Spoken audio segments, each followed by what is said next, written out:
Hola, bienvenido a este vídeo en el que vamos a resolver este control de condensadores que acabamos de hacer en la clase de segundo de bachillerato.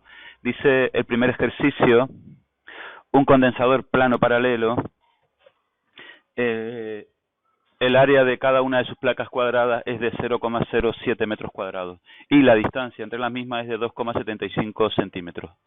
Se carga el condensador con una batería de 24 voltios, calcular la carga de cada una de las placas, la densidad de carga sigma, el campo electrostático resultante. Un electrón se lanza con una velocidad de 2 por 10 elevado a 6 metros por segundo en la dirección del eje central. Calcula el punto de impacto en la placa y la velocidad con la que impacta.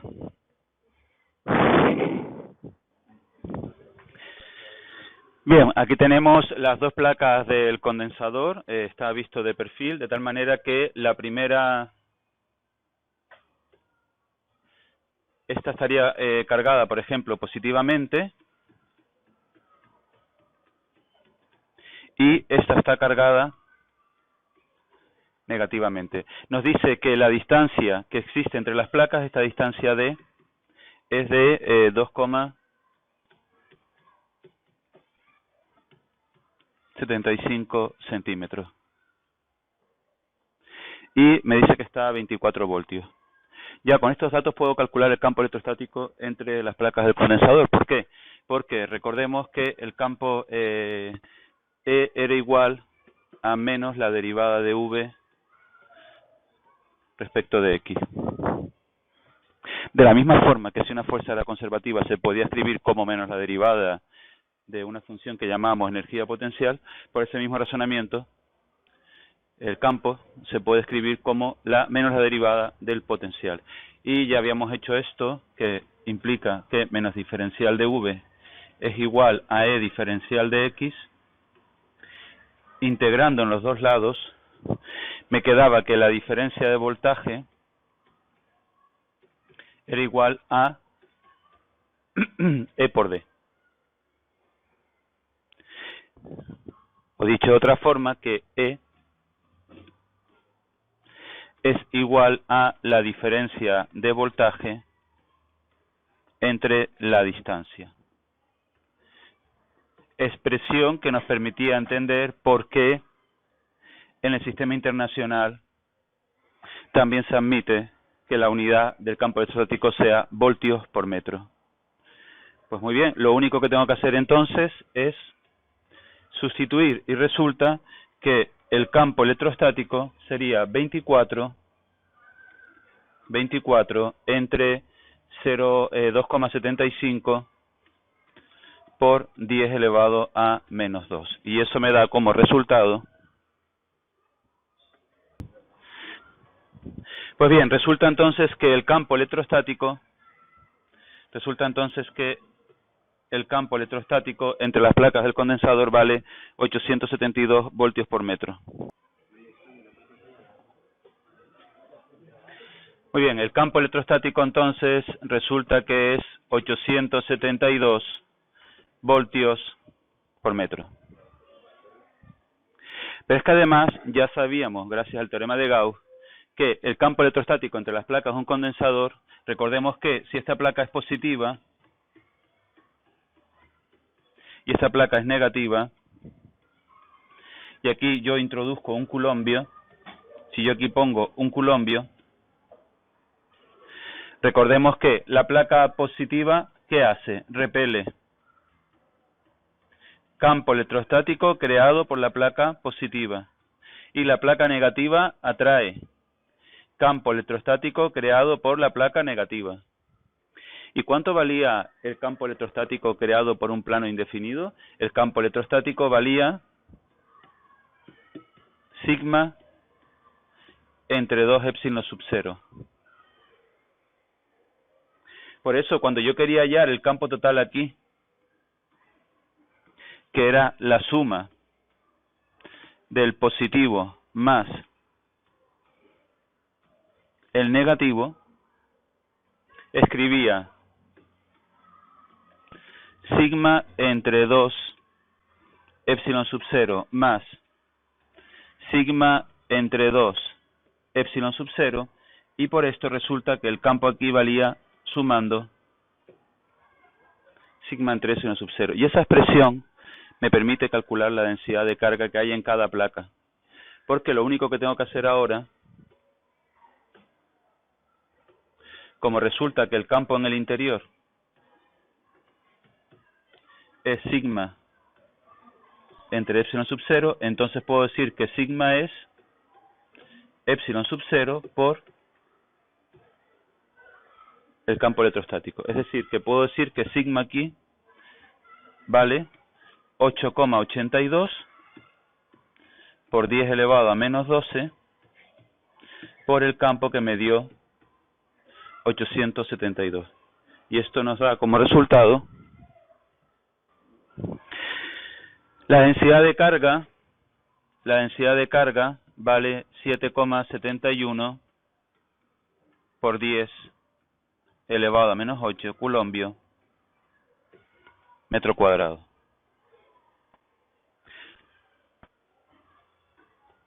Dice ahora que un electrón se lanza con una velocidad inicial de 2. Aquí justo por el eje central se lanza un electrón con una velocidad inicial de 2 por 10 elevado a 6 metros por segundo. Ese electrón, ¿qué es lo que va a notar? Pues ese electrón va a notar una fuerza electrostática. ¿Hacia dónde apunta esa fuerza electrostática? Bien, decía que en este caso acabamos de ver que el campo electrostático va hacia abajo. Campo electrostático va hacia abajo. Pero cuidado, chicos, recordemos que la fuerza electrostática es Q por E. Fuerza electrostática es Q por intensidad de campo. Como la carga es negativa, electrones, resulta que la fuerza electrostática que actúa sobre ese electrón va hacia arriba. Lo cual es lógico si pensamos que aquí está la placa positiva, en tanto que aquí está la placa negativa. Por tanto, ese electrón, ¿qué va a hacer? Va a hacer este movimiento, un tiro horizontal. De tal manera que pasado un cierto tiempo, acaba chocando con la placa positiva, tal y como estábamos esperando. Bien, nos está preguntando que hallemos el punto de donde impacta y la velocidad cuando impacta. La velocidad cuando impacta hay que pensar que la v sub 0 esta, la velocidad horizontal no va a cambiar. ¿Por qué sé que no va a cambiar? Porque aquí la fuerza electrostática está provocando una aceleración que es perpendicular a esa velocidad. Y por tanto lo que está haciendo es que aumente esta componente en sentido vertical, VI. Por si no lo aprecian, este problema es idéntico al de la pelotita que va rodando por la mesa. La pelotita que va rodando por la mesa sale con una velocidad v sub 0 y por efecto de la gravedad hace lo que llamamos un tiro horizontal. De tal manera que cuando llegaba aquí al final, la velocidad horizontal era la de salida, pero la vertical era VI. Esto se podía aplicar en cualquier punto del recorrido. Es decir, que en este punto, aquí tendré también v sub 0 y aquí tendré VI. Evidentemente esta VI va a ser más pequeña que esta, porque el máximo se consigue cuando llega al suelo.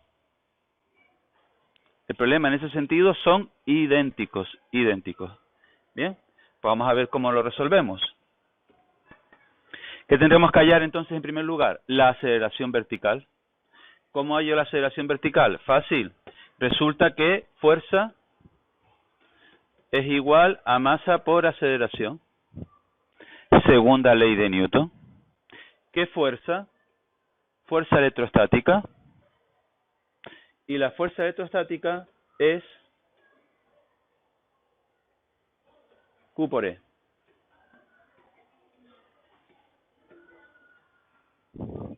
Y entonces la aceleración resulta que es Q por E entre la masa m. Todas esas constantes que no aparecen aquí, porque están en otro problema, la carga te la van a dar, la masa del electrón te la da, lo único que hay que hacer es sustituir. La aceleración será carga del electrón 1,6 por 10 elevado a menos 19. El campo electrostático que acabamos de ver que era 872. Y la masa 9,1 por 10 elevado a menos 31 kilos. Pues bien, si yo hago esta operación, resulta que la aceleración va a ser de 1,53. La aceleración vale entonces, la aceleración vale 1,53 por 10 elevado a 14 metros segundo cuadrado. Pues genial, porque si ya tengo la aceleración, recordemos, si aquí entra el electrón, ¿qué distancia tiene que recorrer el electrón en sentido vertical para chocar con la placa? Pues si la distancia entre las placas es de 2,75, la distancia que tiene que recorrer es la mitad de 2,75, que es 1,375 centímetros. Es decir, esta distancia aquí es de 1,375 centímetros. La pregunta es, ¿cuánto tiempo tarda en recorrer 1,375 centímetros? Espacio igual, velocidad inicial por el tiempo, más un medio de la aceleración por el tiempo al cuadrado. Si somos correctos, aquí hay que poner velocidad inicial en el sentido vertical, porque es un movimiento según la línea vertical o según el eje OY. ¿Con qué velocidad vertical entra? Con 0. Pues chicos, hallar el tiempo ahora es muy sencillito. Resulta que el tiempo que tarda en impactar es raíz de 2s entre a.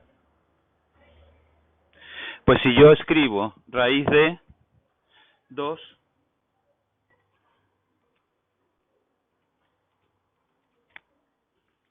por 1,375 lo paso a metros y lo divido entre la aceleración, que era 1,53 exponencial 14, y le hago la raíz cuadrada, resulta que el tiempo es de 1,34 por 10 elevado a menos 8. El tiempo que tarda en impactar es de 1,34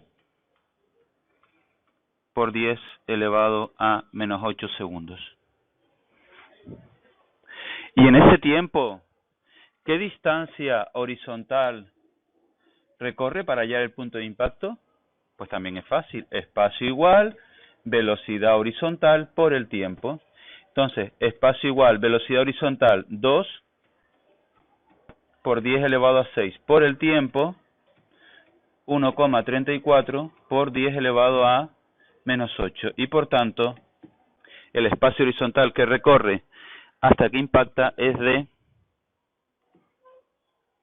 0,027 metros.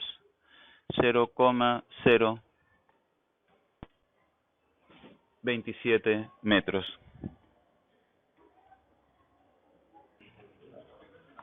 Bien, el siguiente ejercicio, la primera parte ya la hemos visto varias veces. Nos dice aplicar el teorema de Gauss al cálculo del campo electrostático creado por una superficie plana cargada uniformemente. Bien, ya les he comentado varias veces que si tenemos esta superficie plana que está cargado, por ejemplo, positivamente,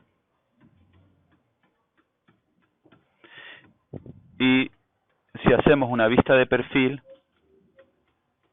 estaríamos viendo esto. En una vista de perfil estaríamos viendo esto.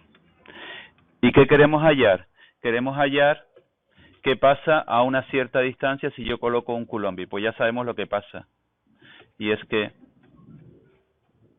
aparece ese campo electrostático de repulsión. Que aquí en esta vista, aquí en perspectiva cutre esta, sería poner aquí un Coulomb y aquí estaría el campo electrostático. Recordemos que para poder resolver este tipo de problemas y evitarnos tener que hacer todo el cálculo integral, recurrimos al teorema de Gauss. ¿Qué dice el teorema de Gauss? Que el flujo electrostático sobre una superficie cerrada, que se escribe como la integral de E diferencial de S sobre esa superficie cerrada, valía la carga interior entre S seno sub 0. Y como siempre, el problema estaba en tener el discernimiento para elegir la superficie cerrada apropiada, que ya habíamos visto que en este caso era un cilindro. Si yo tomo un cilindro que atraviese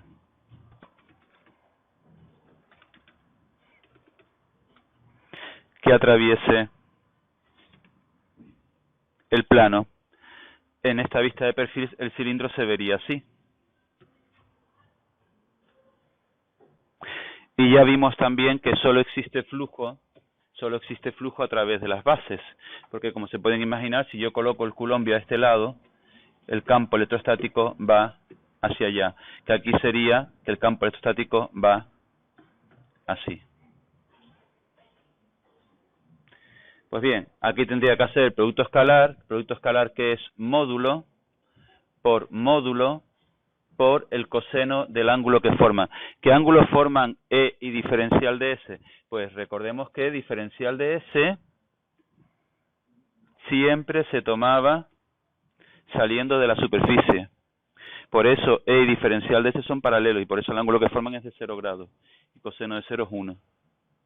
El campo estático es constante, sale fuera la integral, me queda la integral de E diferencial de S, me quedaría esta integral. La integral de diferencial de S es S, y S hace referencia al área a través de la cual hay flujo. Y si cada una de estas bases se llama A, ¿a través de qué áreas hay flujo? A través de las dos bases. Pues bien, lo único que me faltaría poner ahora es la carga interior que está encerrada. Y la carga interior que está encerrada sería la correspondiente al área que estoy sombreando ahora mismo. La carga interior que hay aquí. ¿Y cuánto vale esa carga interior? Pues esa carga interior vale, utilizando la definición de densidad superficial de carga, sigma por el área. Y por esto se me va el área con el área y resulta que el campo electrostático creado por un plano indefinido vale sigma entre 2 epsilon sub 0. Y por eso cuando ponemos dos planos a una cierta distancia d con signos contrarios se suman y me queda sigma entre epsilon sub 0. Vale, esta es la demostración típica, pero me interesa lo que dice ahora. Dice que supuesta la superficie plana vertical, vamos a poner la superficie plana vertical, colguemos de la misma mediante un hilo de masa despreciable una bolita que contiene una carga Q de 3 por 10 elevado a menos 9 coulombs y cuya masa es de 1 gramo. Se observa que el ángulo que forma el hilo con la vertical es de 30 grados. Es decir, claro, si yo tengo esta placa que está cargada positivamente, y yo aquí utilizo un hilo de seda que es aislante, que tiene una pequeña bolita metálica que está cargada también positivamente, ¿qué le pasa a esas dos cargas que son positivas, que se repelen? Y dicen que el ángulo que forma, cuando ya se mantiene en equilibrio, es de 30 grados. ¿A qué se debe ese equilibrio? Ese equilibrio se debe a que aquí hay un combate entre tres fuerzas. Por un lado, la fuerza electrostática de repulsión. Esta. Fuerza electrostática. ¿Yo sé cuánto vale la fuerza electrostática? Claro que lo sé. Q por E. La fuerza electrostática vale Q por E. Por otro lado, el peso de la bolita, peso P de esa bolita. Y finalmente, una última fuerza que sería la tensión que está soportando ese hilo de seda.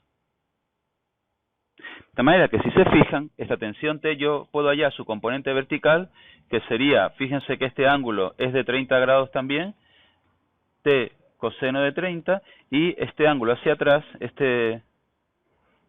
esta componente que va hacia atrás sería T seno de 30. ¿Y qué le vamos a decir ahora? Le vamos a pedir, por favor, que esté en equilibrio. ¿Cómo le digo matemáticamente quiero que estés en equilibrio? Diciendo, por un lado, que T seno de...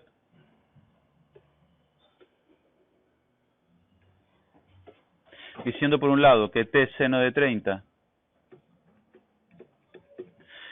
sea igual a la fuerza electrostática, y por otro lado que T coseno de 30 sea igual al peso. Condición de equilibrio. Y una forma fácil de resolver esto es dividir una entre otra. Es uno de los caminos, hay varios, ¿eh? Por ejemplo, si divido, veo que se va T con T, seno entre coseno sería tangente. Por tanto, tangente de 30 es fuerza electrostática entre peso. Pues bien, estamos entonces en que tangente de 30 es fuerza electrostática entre el peso. Tangente de 30 es fuerza electrostática entre el peso. Y fuerza electrostática es Q por E, pues Q por E entre el peso. Me está pidiendo que halle la densidad superficial de carga de esa lámina. ¿Dónde está escondida la densidad superficial de carga? Aquí, en el campo electrostático. Recordemos que acabamos de demostrar que el campo electrostático es sigma entre 2 epsilon sub 0, lo escribo por aquí. Acabamos de demostrar que era sigma entre 2 epsilon sub 0. Por tanto, voy a despejar la E. Me queda que el peso pasa multiplicando, peso tangente de 30 pasa multiplicando, la carga pasa dividiendo, y me queda aquí la E solita. Pero donde está la E, voy a poner lo que vale. Y resulta que la E vale sigma entre 2 epsilon sub 0. Ah, pues genial. Porque lo único que tengo que hacer ahora es coger 2 epsilon sub 0 y pasarlo a este lado multiplicando. Y por tanto, si ponemos valores, 2 por 8,82 por 10 elevado a menos 12 por el peso, y dice que la masa era de 1 gramo, pues sería 10 elevado a menos 3, cuidado aquí, hay que pasarlo a kilos, masa por gravedad, por 10, por la tangente de 30, que es 1 entre raíz de 3, y la carga Q, que me dice que es 3 por 10 elevado a menos 9.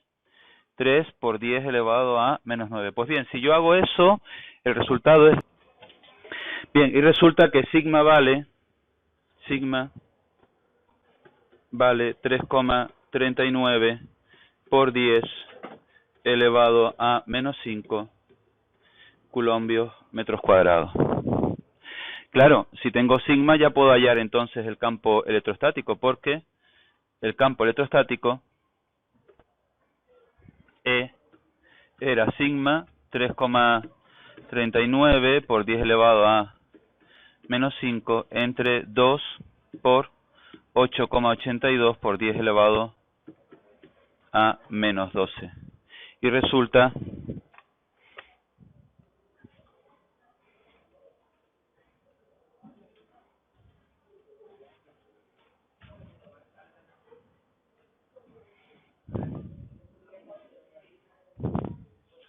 que nos da 1,92 por 10 elevado a 6 newton por coulombio o voltios por metro. Dice el último apartado, ¿qué trabajo se realiza para desplazar una carga de menos 2 microcoulombios desde el punto A 2 centímetros de la placa al punto B a 8 centímetros de la misma? Es decir, yo tengo aquí la placa, quiero ir desde 2 hasta 8 centímetros. Este enunciado, en realidad, este apartado es muy fácil. Si tenemos el campo electrostático, para hacer el trabajo, recordemos que el trabajo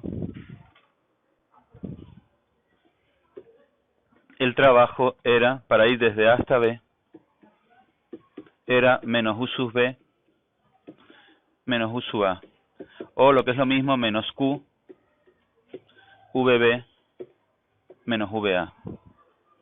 Y VB menos VA, aquí es muy fácil de calcular, porque VB menos VA era igual a E por D. Tal y como vimos en el problema anterior, solo tengo que poner lo que vale el campo, 1,92 por 10 elevado a 6, por la distancia, que sería 0,06. Y esto me da como resultado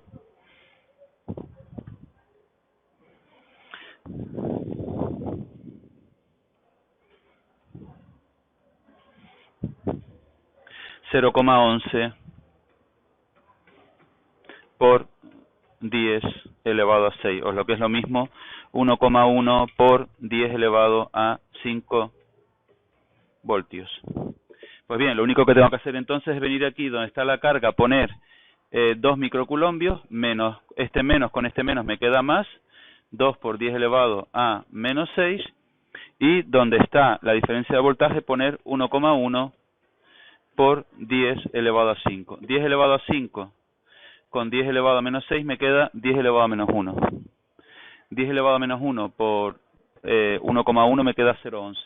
Y 0,11 por 2, pues me queda 0,22 julios. Ese es el trabajo que habría que hacer para llevar esa carga desde el punto donde está, desde 2 centímetros a 8. Aquí me he equivocado con lo del signo porque este trabajo tiene que salir negativo, puesto que lo estamos separando. Y se debe a que la diferencia de voltaje aquí es al revés. El signo aquí sería negativo también.